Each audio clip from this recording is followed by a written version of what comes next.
and welcome to PACE TV. I'm your host, Angel Alvarez, and today's show will be about stem cells, what they do, where they are, and how we find them. And to help us understand what goes on with stem cells is Joyce Valdez, and I have to read this because it's very long, is the Senior Community Outreach Specialist for Be the Match Registry from the City of Hope. Joyce, welcome. All right, when we talk about stem cells, I think of umbilical cord, embryonic, placenta, blood, but we all have stem cells throughout our entire lives running around in our body. And what are they doing? What do we need them for? Well, I can only speak as a outreach specialist. I'm not a medical person or any of that type of sort. So I can only speak on behalf of how we use it through Be the Match. Stem cells is, it essentially changes, goes into our red blood cells, white blood cells, platelets, and all of that type of sorts that that's what it does in our system. All of those cells then either attacks or protects our immune system for that. So in our sense with Be the Match, we help patients where if they have a blood disorder or blood cancer, they have a cancer of their immune system. So the stem cells, what we use them for is for brand new cells to come into the patient's body to attack the cancerous cells into their system. So then they have healthier stem cells in their body now. Someone has leukemia, and what are the other diseases that can be? Other disorders or cancers that we work with have lymphoma, aplastic anemia, most recently sickle cell. We would have an exchange of all of the white blood cells then? No, you would get all of the stem cells, and then those stem cells will then create, the red blood cells, white blood cells, and all that into the recipient that's in need. So they get a whole, like a complete transfusion then? Sure. Yeah. Okay. What is the registry, and how do people get on the registry? What does the registry do for? So I'll attack it. It looks like a two-part question. Be the Match helps patients that are primarily diagnosed with a blood cancer or blood disorder that's in need of a transplant. So normally patients will only come to us if they've exhausted all their treatments.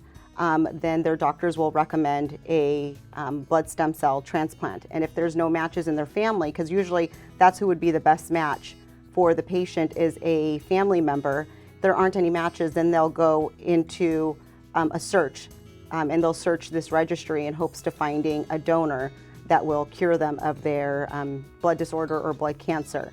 As far as joining this registry, it's very simple. They go on this website and they see if they are a potential match for a patient. It's as simple as just filling out a form, and then they're swabbing their cheeks. And then those cheek cells are then tested to see if they're a match for a patient that's in need. Okay, but it's not like DNA. So we're taking the tissue typing. So in layman's terms, yes, you're essentially matching someone of your same DNA makeup, but it's your tissue typing. So it's not as easy as a blood type. They're breaking down your HLA. It's a human leukocyte that they're trying to break down and trying to match. And that's what makes it so difficult. So what is your role then as community outreach specialist? So our team goes out into the community, and we're trying to raise awareness, trying to educate people to let them know about Be the Match, because I'm pretty sure before all of this you've never heard of Be the Match. And that's what our job is to let people know that there's a registry out there. Everyone knows about American Red Cross, everyone hears about donating blood, everyone hears about American Cancer Society. But Be the Match is very, very specific. It's a different community of who we're trying to, of who we're helping. What is the preferred age range? Although, I'm almost 82, so you don't want me because my blood cells are pretty much slowed down and not very active. Well, who we're who the Be the Match is registering are anyone that's between the ages of 18 to 40 to register. Doctors prefer younger donors Okay, and then male or female? It doesn't matter, but ideally they want someone male. I'm 20 years old and I sign up for the registry and they swab me and they say, oh, we found a match or we found somebody that you match with, then what happens? So then if they get that phone call, they'll go through a health questionnaire just to make sure nothing has changed since they signed up with their health. And then they are asked to do a blood test just to make sure that they're the perfect match for the patient. They want to make sure that I don't have anything that I would be passing on to the recipient. Or anything where you're going to be put at risk. Oh, okay, so it would be a detriment to me. Right. Okay. How many people right now that you know of are looking for a match? You know what? So they say it's about I can only speak on behalf of City of Hope. Okay. And right now we're working with about 100 patients, just our team alone. Wow. That's in need of a transplant. But there's so many other transplant centers throughout the U.S. So they say there's about 1,000 patients per month that are searching every day. So that's 12,000 people a year. Yeah. Is there any danger to the donor? And how many times could a donor be called to donate? So to even be called it's very rare. They literally say it's 1 in a million chance that you'll get that phone call. But are there any dangers? No. The easiest part is registering. You know, all you're doing is just filling out a form and then swabbing your cheeks. And then you're put on this list and you're just waiting for that call. You can get a call 3 months from the time that you registered, or 5 years, 20 years, or maybe never. So to even get one phone call is incredible. But there are donors that I do know that are lucky enough where they've gotten that, they've gotten one call and then even got a second call for another patient. With Be the Match, our rules are after the second donation, well, after the first donation, we'll ask you, do you want to be part of this registry again? And we'll give the donor the chance to join back in again. And if they get that phone call again, that's it. After 2 donations, they won't be able to continue. But as far as risks are concerned, there's no risks. There might be a little bit of, depending on the donation, more than likely you're donating your blood stem cells because you are getting an injection of filgrastim once a day to increase the stem cells in your system. You do feel a little bit of achiness, flu-like symptoms, a little bit of a headache, but doctors will always suggest taking an ibuprofen just to kind of subside those side effects. But on the day of donation, the only reason you're feeling that is because you have stem cells that are trying to increase in your system. And on the day of donation, all of those side effects will go away because now we're releasing all those stem cells to be given to the recipient that's in need. Okay, then how are the stem cells collected? How does that happen? So I've been selected as a donor, and so then I go somewhere, I guess, to the hospital. Do I go to the hospital? So you'll go to the donor center. The donor center that is performing this procedure. Okay. And so you're just, so prior to that, you'll be getting, like I said, you'll be getting an injection. So on the first day, you'll get an injection of filgrastim. Days 2 through 4, a nurse or yourself can give yourself that injection of filgrastim. Okay. On day 5, you'll get to the center early. They do one more filgrastim shot, and then you're sitting on a donor bed. There's a needle on each arm, and there's an apheresis machine. That's what's going to separate the stem cells. So you're just sitting on a donor bed, they're taking the blood, and then they're separating the blood and the stem cells. And those stem cells is what's being collected to be given to the patient. And then the rest of the blood is put back into your other arm. And then the process happens again. So it's about a 4 to 5 hour procedure trying to collect all those stem cells that are needed for the patient. The person who is receiving the stem cells, what do they do? So what they do is they're prepping for about 7 days where they're going through intense chemo and radiation. And on the 7th day, their immune system or their stem cell count is almost to 0. So this is very, very important when we talk to the donor saying, okay, you're starting to prep for this donation. If you at any time at this, within these 7 days or 5 days, you're going to back out, don't back out because now we're essentially depleting the recipient of all of their immune system. Once the cells are then depleted from the recipient, the new stem cells are, wherever they're coming from, are flown in, and the recipient is then given through an IV. Very anticlimactic, but an IV, and then that's where the new healthy stem cells are now given to the recipient that's in need. Could the donor be somewhere else in the world? I mean, they wouldn't have to be in LA or Escondido or... Right, you don't know where the donor is coming from, just like the donor doesn't know where the recipient is coming from.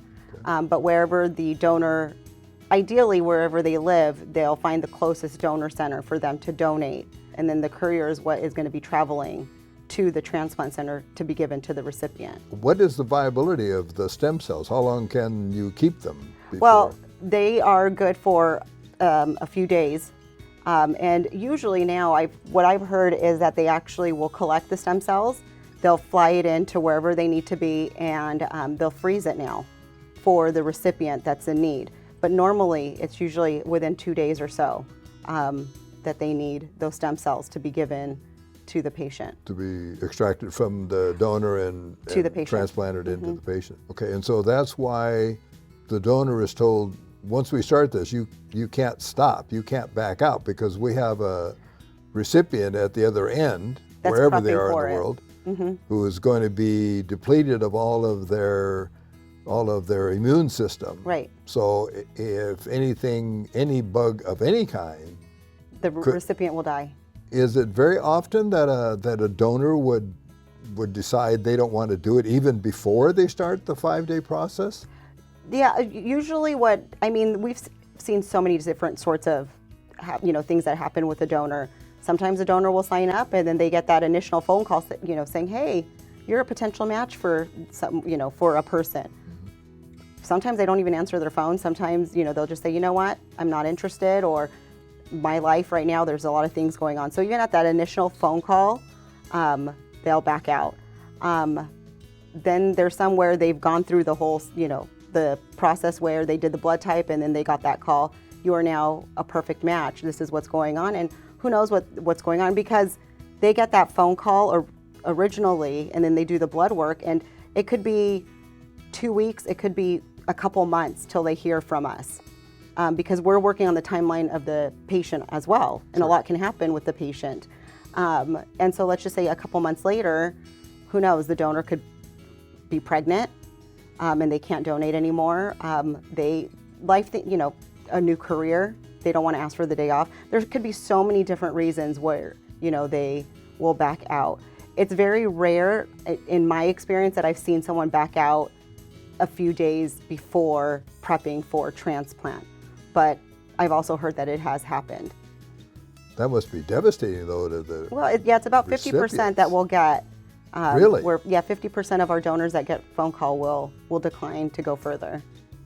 Wow. Yeah. So then you have to search and find another needle in haystack for. Okay, so when you find the match, it's not like you find 5 matches or 10 matches. You might find 1. Right. And then if that person, which is essentially 0, when we hear that you only have 1, for on our end as the rep, we think it's having 0 matches, because you don't know when this donor signed up. They could have signed up 15 years ago in college, and now they have a family or they have a career going, or they're in the middle of a move. Who knows? But you're just hoping that they'll still take that call and want to donate. Okay, so is there an average number of donors to recipients? I mean, like, do you normally get 3 or 5, or? It just depends. Every patient is different. So you just never know. So someone and that's where you see the race and ethnicity. Someone that's Caucasian will more than likely have hundreds to choose from. Oh, wow. And then someone that is not Caucasian, so someone that's Asian, mixed race, Black, African American, Hispanic, will have less than 20% chance of finding a match. Okay, so again, we just need lots more people. We just need to register everyone. Lots to register. Within 18 to 40. These people then have basically reached the end of what else can be done for Right. them? Right. Pretty much. Yeah, so they've exhausted all treatments. So chemo, radiation. The chemo and radiation, it's still, it's still coming back. And so this is the only cure for them is a blood stem cell transplant. Either from a related donor, and if there isn't a related donor, then that's when they'll go into the search to see if there's someone unrelated out there. But is there any percentage on how many of these people have a relative that can donate? Do we have any They percentages say on that? it is less than 25% that you'll find a match within Wow. your family. That seems bizarre. Mm-hmm. You would think DNA and everything else would be, but you're not looking at that. You're not looking to No, see if it's they're your blood tissue relations. typing. It's the tissue typing. Mm-hmm. And so that would be different for each of us. Right. No matter how unrelated we might be. Right. Right. Wow, that is amazing. You know. It's just the different markers, how it's all set up. Okay. Mm-hmm. So that's what the registry is all about, and that's what the cheek swab tells you then? The cheek swab, will give us the tissue typing of the donor, and a recipient is then put into this registry, and there's these markers that we're looking for. Okay. Think of lotto numbers. Okay. Here are 10 lotto numbers. Uh-huh. They throw, the recipient's lotto numbers are thrown in there, and they're saying, okay, be the match. Can you find these 10 lotto numbers? And now they're, that's what they're looking for, is who on this 22 million people does someone have these 10 specific markers? Okay. But it does break down across ethnic or racial lines. So Well, they say more than likely that's who you're going to match. Okay. Is because those tissue typings are usually shared amongst the same race and ethnicity. Okay. Okay. That's why that's where you'll see the racial lines. Okay. So I just turned 40 and I get a call. Do I automatically get cut off? Because No, so we're registering donors between 18 to 40, but after you're still on the registry until your 61st birthday. Just our target market or target audience that we're trying to reach is within that age range. But anyone over 41 is not able to register. But those that are between those ages are able to, but they're on the registry a little bit longer till their 61st birthday. So you could get that phone call even after 40. Okay, but I like for me, I couldn't go in and sign up for the registry no matter how many people I'd match. Right. Is there a reason? They just want a younger donor pool Okay. to choose from. Stem cells are better shape and It's more aggressive, regardless of how healthy, someone that's 82 years old versus someone that's 18. It's just a little bit more aggressive for the patient. The donor's cells will then be able to attack the recipient cells. Okay. Thank you, Joyce, for being with us and for explaining a lot of these things. I know it's hard. Neither one of us are medical people, so it's very difficult to go in and talk about all the stuff that we can't talk about because we don't know anything about it. But we thank you for being here. We're going to talk to Debbie Abruzzi, who is a recipient and has gone through all of this from the other side. So we'll get a chance to talk to her and see what her experiences were. But again, we thank you very much for coming and for being on the show today. Thank you. Okay, we're back. And now we have with us Debbie Abruzzi, who is a recipient of a stem cell transplant. And we'll be talking to her about her experience and how it went. And then we should be able to understand more about what Joyce was explaining earlier. So Debbie, welcome. Thank you for having me. We're glad to have you here. So what were you diagnosed with before any of this happened or before you got the stem cell? It started when I was at the dentist. He couldn't get my mouth to stop bleeding. So I had some blood work done the next day and I found out I had leukemia. What kind of things did you go through? What kind of things did they do to try and cure it, to make you better? What happened is I got admitted to the hospital right away because my counts were very dangerously low when they did the blood work. So I went right into the emergency room, got admitted to the hospital, had a bone marrow biopsy the next morning, and the following day I started chemo. Wow, so they weren't wasting any time? No, there was no time to waste. Okay. All right, so then what did you go through then after that? I mean, So I went through months of chemo. I was in the hospital almost 9 months, on and off. I'd go home for a couple days, get a fever, right back to the hospital. So that went on for, I'd say, almost 9-10 months. They finally got me into remission. And then it was Memorial Day weekend. They called me and said I fell out of remission. So back to the hospital I went, and I was there until late June. I got to go, they got me back into remission with chemo. And I went up, I met with the stem cell transplant team at Kaiser in LA, and he said, I'll take you, and we're gonna try to find a donor for you. How did they even find out about you? The doctors down here in San Diego sent my referral to Los Angeles, and the Kaiser doctors in Los Angeles work with City of Hope. So I went to see a Kaiser doctor in Los Angeles, and he, took my case. At the time, I had 20 potential donors in the world, Wow. which was low, but they thought I was 48 and thought I could do it. So they put me over to City of Hope, and the search started. So from there, the bone marrow transplant people started the search. Couldn't find anyone. No one in my family matched me. All of my cousins, I had people searching, doing drives everywhere. We did it all through my work, and then my cousins, all my Italian cousins in New Jersey, they tested everyone they knew. No one seemed to match. And then I had a donor. They showed up in LA, so they started getting me ready, doing some, not the initial prep with the chemo and radiation, but just doing some other things they had to do. And then that person backed out. So then the search started again. And then the second time, I got another donor, and then almost ready to go up to start the process, that fell out. So yeah, it went on for a while, and then in September they called me and said, we found one, and he's committed.